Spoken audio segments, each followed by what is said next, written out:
This is Katie Hunter from MMA UK. I'm here with Adam Bramhald. Adam, you've just won or been awarded or signed the golden contract with Cage Steel, the first ever one they've done, a 3-fight deal.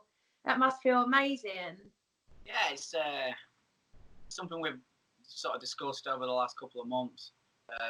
Danny and I, my coach, we've been sort of looking for something like that.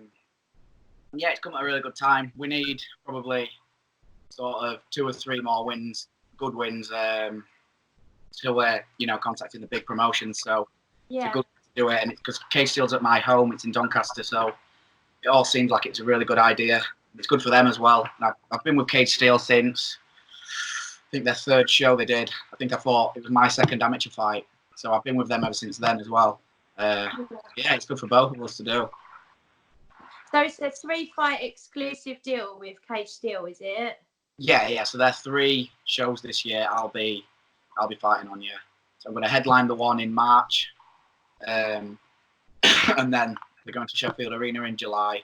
And then back to Doncaster Dome in December. So I'll be fighting all 3 of those for them.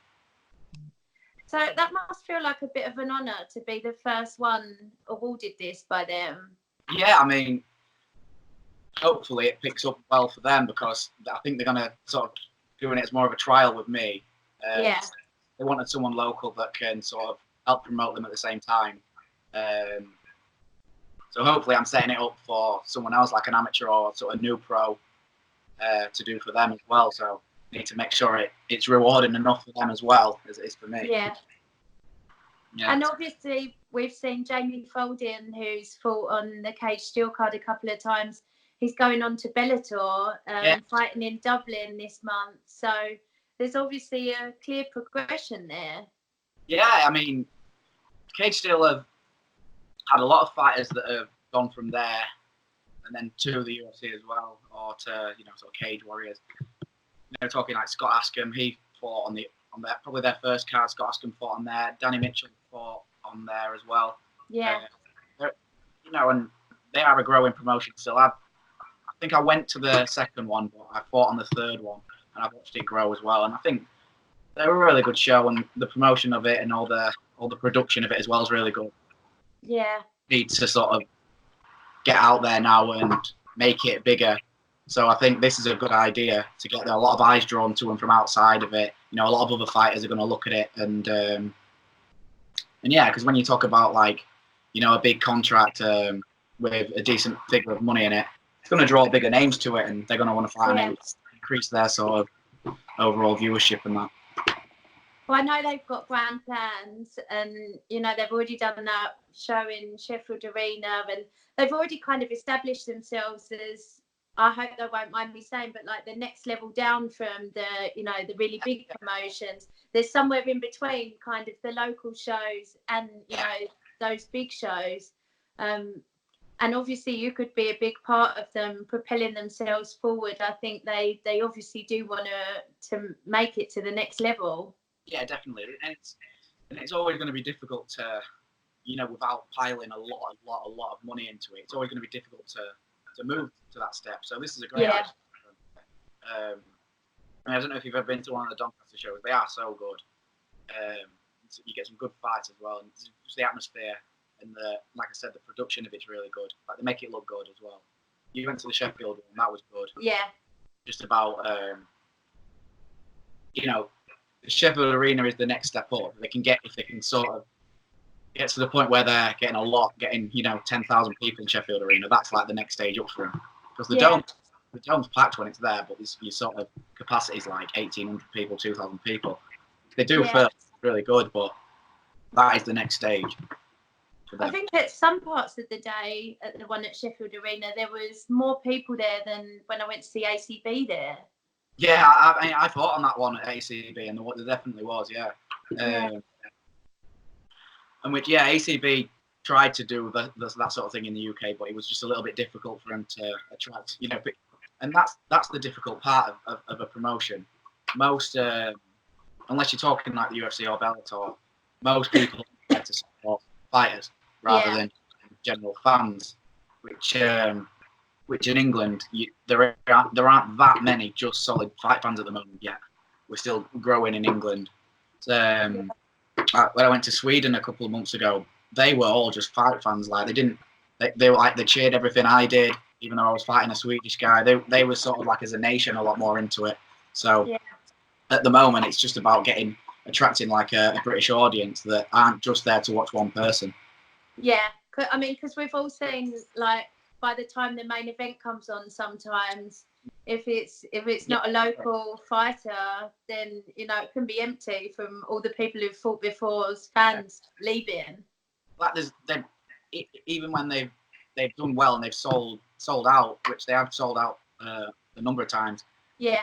People that want to watch the entire show, you know what I mean? So it's just difficult to attract that audience. Obviously, it's always going to be, most of the time, it's going to be the fighters promoting it and selling the tickets and stuff. But you know, yeah, it's good to. The next stage is just getting anybody that doesn't know anyone fighting, they just want to go watch it. You know? Yeah.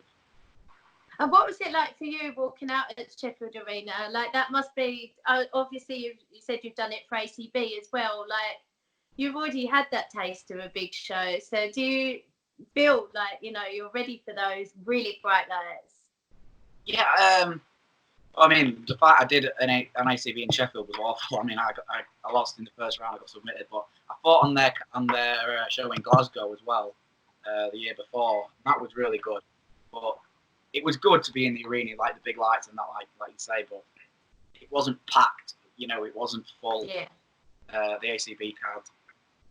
Oh, well, but yeah, I think I'm a lot of the time, like, you know, I rise to the occasion. I don't really feel that much, you know, in terms of nerves or anything, but I love it. I love, you know, walking out and just embracing it all and that. Like, that's one of the reasons, like, for me to get the chance to just retain with them and fight for them. Yeah.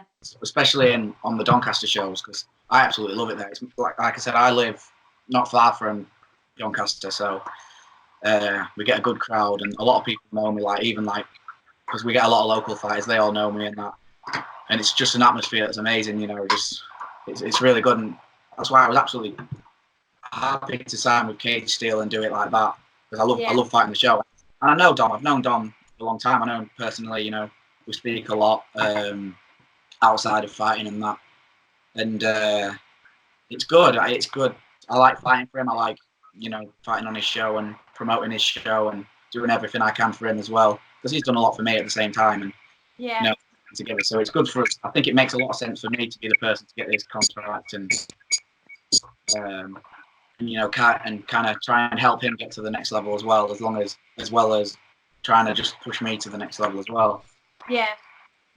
Well, you said you rise to the occasion. You're 8-2. You're on a 6-fight win streak. Your only losses, you spoke about one there, but your only losses as a pro have come to either somebody who's already fought for a Cage Warriors belt or somebody who's about to fight for a Cage Warriors belt. So, yeah, I mean, I've not lost to anyone bad. I mean, personally, for me, those losses, they weren't really losses to me. There was more about my, you know, I was a little bit mentally not right for fights, though.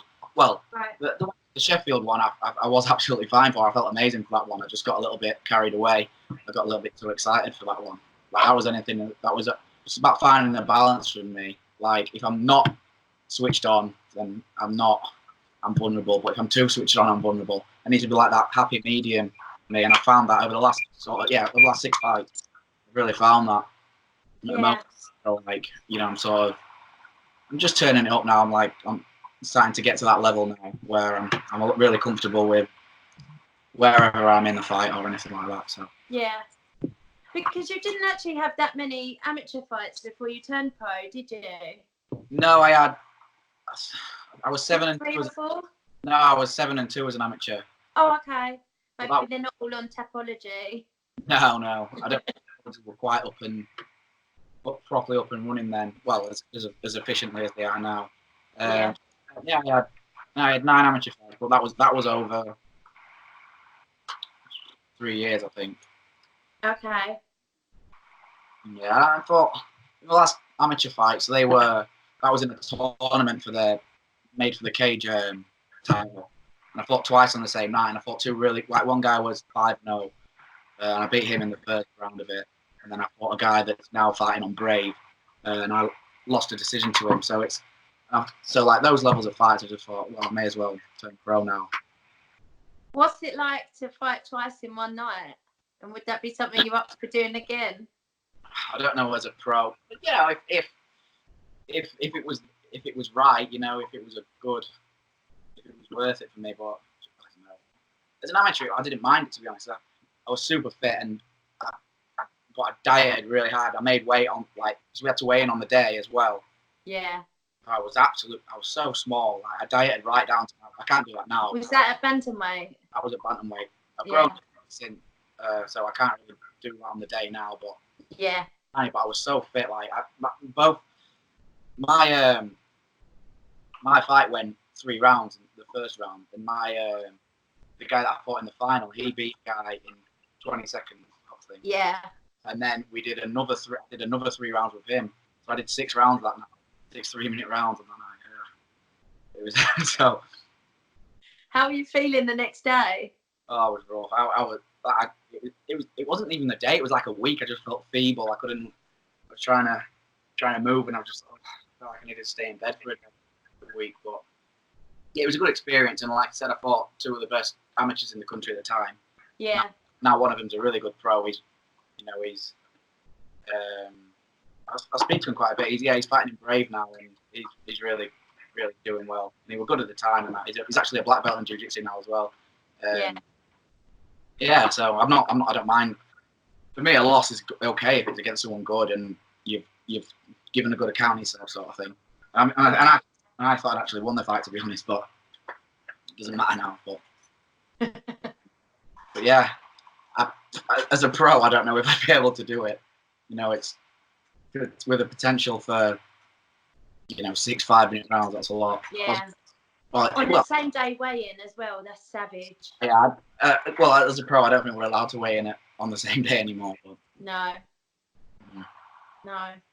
So tell us about the next Cage Steel event that you're fighting on, when it is, and where people can watch it. 14th of March at Doncaster Dome again.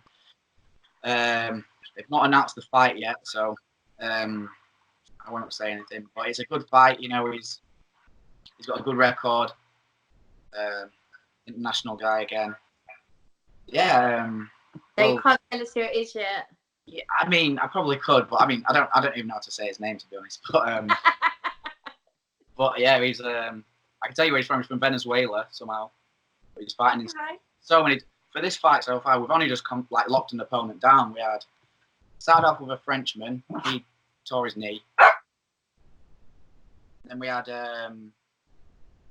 2 Brazilians, a Chechnyan who couldn't get a visa, and now we've got a Venezuelan who lives in Spain. Some world top. Well, at least he hasn't got as far to come there, and if he's only there. Yeah. Yeah, it's a really good fight. It's at Doncaster Dome, and I'm not sure if they're going to do a pay-per-view for it. I think they've done it before, but I don't think they bother now. But you can get tickets from me, or I've got a link for them. Or we'll post the link in the comments under the interview then when it goes up. Yeah, I'll get that to you. It's gonna be busy. Like I should have over 100 people just coming for me, and I probably know about 10 people fighting on it already. You know, it's a good card as well. We've got Louis Lee Scott. He's turning pro as well for us. Yeah. So he should have a big following. It's gonna be pretty packed, I think. But yeah, it's gonna be good. I'm looking forward to the fight as well. You know, he's good, but I don't think he's like special. I don't think he's quite special. How do you train for, like, you just said you've had that many changes of opponent? Do you even watch footage of your opponents, or? I watch a little bit of them just to get a feel for them and that, see what they're good at. Yeah. But for me, like, the level I am on the feet, most training camps are exactly the same for me. You know, just working on keeping things on the feet, keeping it standing. Because I think, like, MMA guys, they don't really train real stand-up. They don't, they just train with their coach who's an MMA coach who's, trained a bit of Thai boxing and that. Like, whereas I've trained since almost the start of my career, I've trained with a stadium Thailand champion who's actually a Thai, John Pop. He runs a gym in Leeds and in, Kite Ponteep. He runs one in, he doesn't run it. He runs one in Leeds, and then he's got one in Bangkok as well. So I've trained with him, doing actually traditional Thai boxing over the years, and I just feel like I'm a completely different level on the feet to most people, especially especially in England and especially probably in Europe. I don't think the Europeans are that good on the feet either. So really, the game plan for me is exactly the same most of the time. Oh, I'll just get his ball. Yeah, so the game plan for me is mostly the same with everyone. Over the last couple of years, I have been working on my grappling a lot. Yeah. I think I'll have for me, it's about keeping it on the feet and beating people that way. But yeah. I've just been like preparing on the sidelines for the ground stuff and that. Yeah. So if you are that keen to keep it on the feet, you must work a shitload of takedown defense, I guess. Yeah, a lot. Yeah. How much of your camp does that make up? Like, because wrestling must be a big part, if you want to keep it standing. I'll do, I'll probably wrestle. Well, I'll wrestle once, and I'll train on the ground twice a week. Then I'll probably do a lot of cage wrestling as well, because I find that I think it's easy to sprawl on someone if you switched on. Yeah. It's just, when they get a hold of you and that. That kid I fought last year, he was from Sweden. He was absolutely huge, and I just couldn't move him. So I thought, I go to the drawing board a little bit more after that and keep working on that. And I think, I'm hard to take down. I'm hard to keep down. So it's about adding it all together and working striking, because I think it's quite easy to defend a takedown when you're not punching. But it's more mental for me. I think if you have it in your head, like I try and teach this to people, I'll try and get this into it. You need to have it in your head that you're going to sprawl on someone. It's not about having a good sprawl. It's about sprawling before they've shot. So that's how to work it out. It's just being one step ahead of people. So you spoke a little bit earlier about moving on to like one of the top main promotions, like maybe at the end of this contract. Have you got anyone in mind? I haven't got any people in mind. It's gonna depend a lot on what's happening at the time. Yeah. I'm realistic. We're realistic with the goals. Hopefully, if by the end of this contract, if we've won all three of them, I mean, unlike the rankings, what the big promotions go off. I only need. I'm pretty close. I'm ranked highly on that. I'm top 10 in the UK. And, I just need to beat a few more Europeans, because everyone below me on there is, either Cage Warriors or Brave or UFC. So I'm actually above someone in the UFC as well on that. So who's that? Davey Grant. I'm above Davey Grant. Mate. Oh yeah. I won't fight Davey Grant, I don't think. Davey's pulling you out. I've met him actually. I've met him a few times. He was on my plate. I watched him fight in Croatia actually. He was on my flight on the way home. Spoke to him. Yeah, I don't know. I haven't really thought about people who will fight, because there's that many people in the UFC now. We'll sort of cross that bridge when we come to it. But we're looking at, sort of getting on a UK card. So I don't want to give too much. But, it's all sort of if we can get to that point. Yeah. I think, with Cage Steel, we can sort of, we'll be getting good fights, but, I think there'll be fights that I'll win. Well, because they're going to be hard fights, but, the way it's going at the moment, I really do feel pretty good about winning the next three. Yeah. Like, won my last 6, I don't really feel like stopping yet. So, hopefully, I think by the time we've won 3, we should be right on their radar, and they should. Yeah. They should be calling us up and that. get us on. And obviously, with being a UK lad, I think they'd put me on like hopefully an England card, because that'd be amazing for me. Or even a European card. I don't care. Just Yeah. I'd go to America. I've never been to America. I saw you tell someone on Twitter that Australia's on your bucket list to fight. Oh, definitely. Yeah, I really want to go to Australia. Yeah, I do have a bucket list of places to fight, but yeah, I just love to go to Australia for a week. And I'd love to fight there as well. I mean, Australia is an amazing place. I really do want to go. Yeah, I don't. That guy's from near me, but yeah, he lives in Australia, and he was like, "You'd love to come to fight you need to fight in Australia." I was like, "Yeah, I'd love to fight in Australia." So, what else is on the bucket list besides UFC, besides Australia? For fighting, just in general.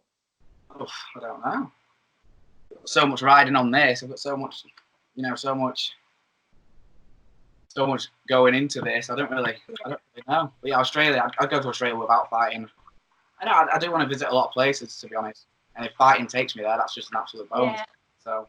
Do you train full time, Adam, or have you got a job as well? Job. My family we own a jewelry business, so I'm like a jeweler there. So I train in the morning, then I'll work till 4 o'clock, and then I'll drive and train again. So we're not at the point where we're paying the bills yet. But this year's probably the first year I actually make like a profit off fighting, because the amount of money I spend on traveling and.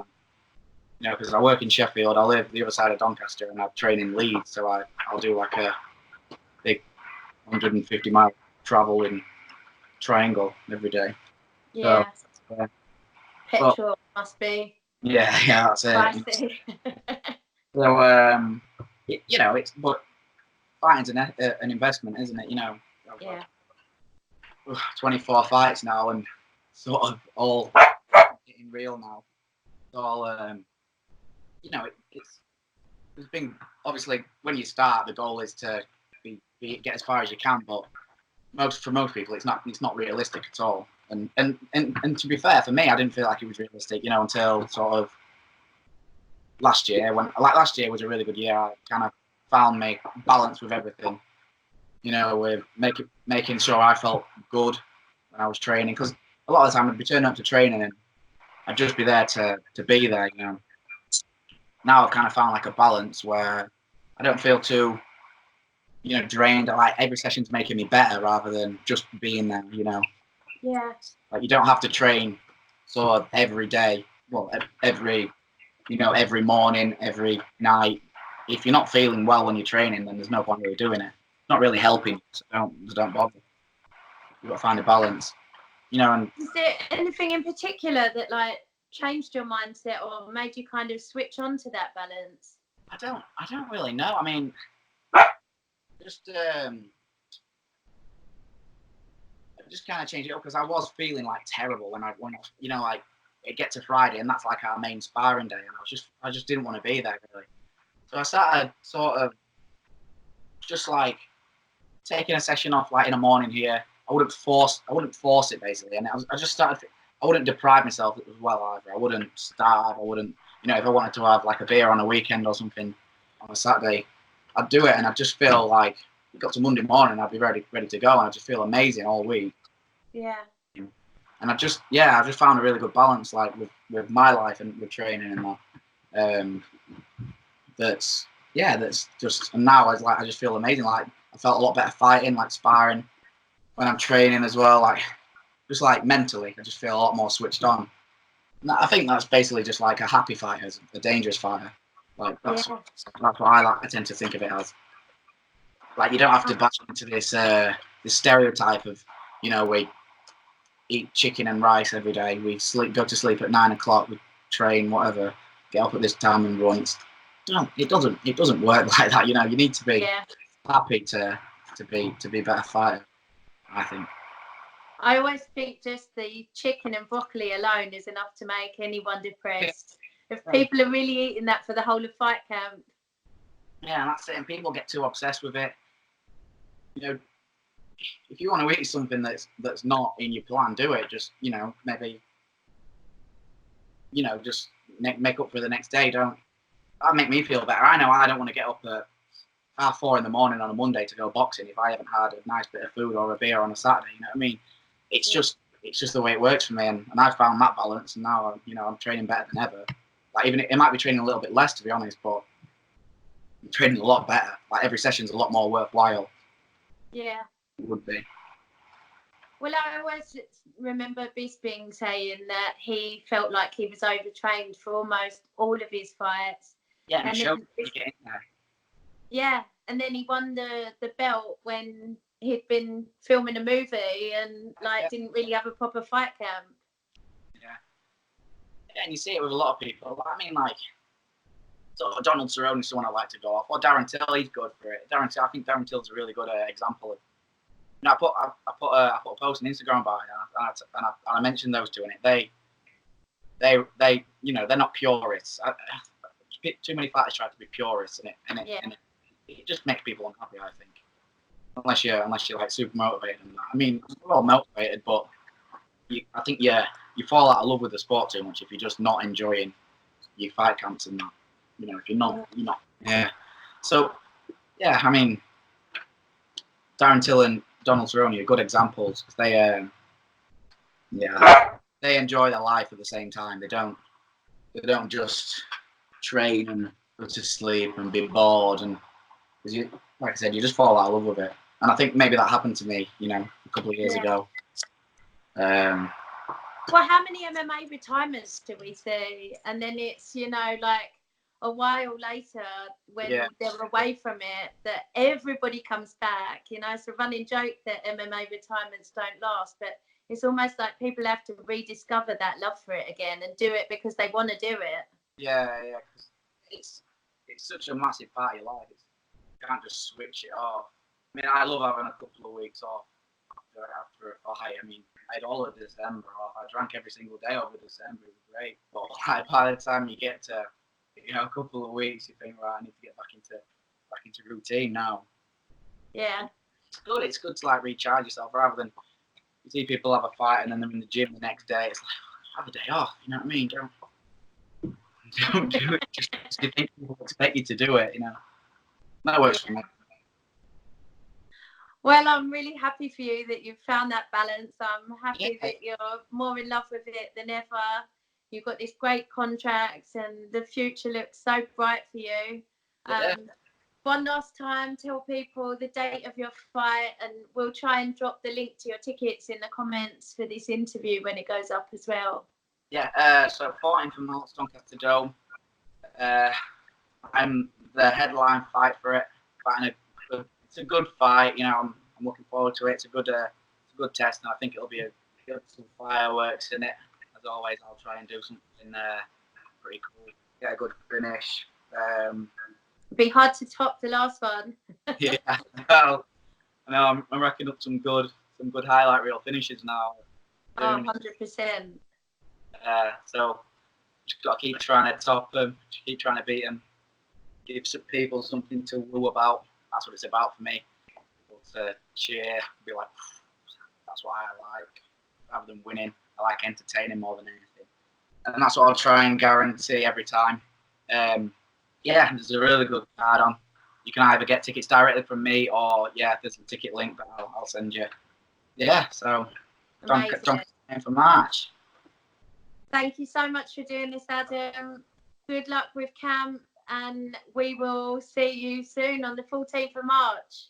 Thank you very much. See you there. Thank you.